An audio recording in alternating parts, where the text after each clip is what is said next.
Howdy, friend. Sam Houston here, hoping you're living in high cotton.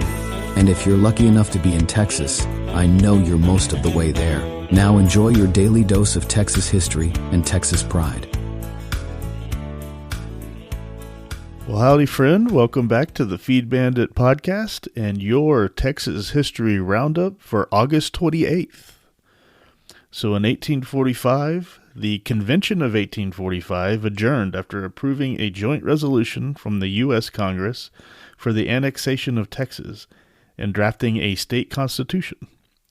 The offer of annexation was approved by a vote of 55-1, with Richard Bach of Galveston the lone dissenter. He may have been prescient. Annexation was later overwhelmingly approved in a popular vote in October, and Texas became a state in the Union on December 29th, 1845. Now, I'm not naive enough to think that Texas, or to believe wholeheartedly that Texas could have survived on her own, but the more and more I study history, it seems to me that maybe it would have been a worthwhile thing to attempt to do. Now, knowing the future actions of the United States, at some point, they probably would have invaded and conquered Texas.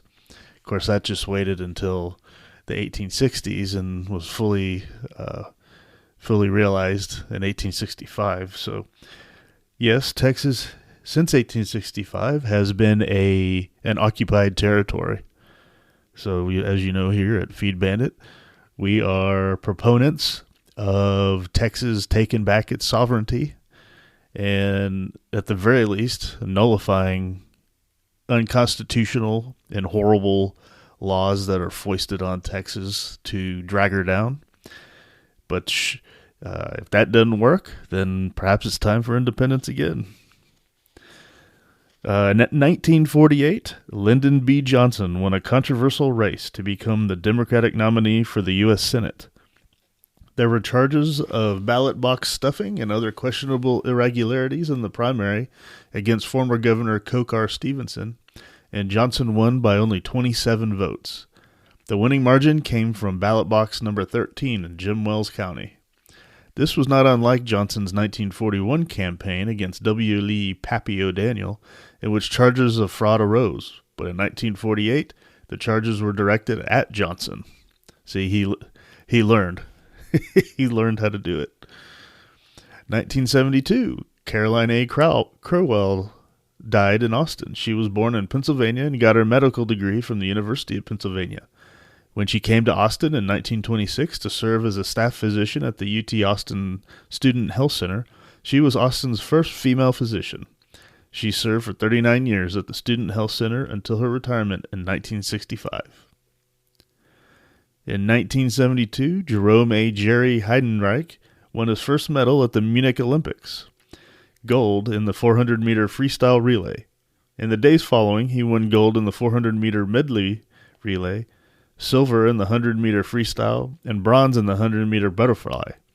He was a standout swimmer at Hillcrest High School in Dallas and later at SMU. Heidenreich, who is a member of the Texas Sports Hall of Fame and died in 2002.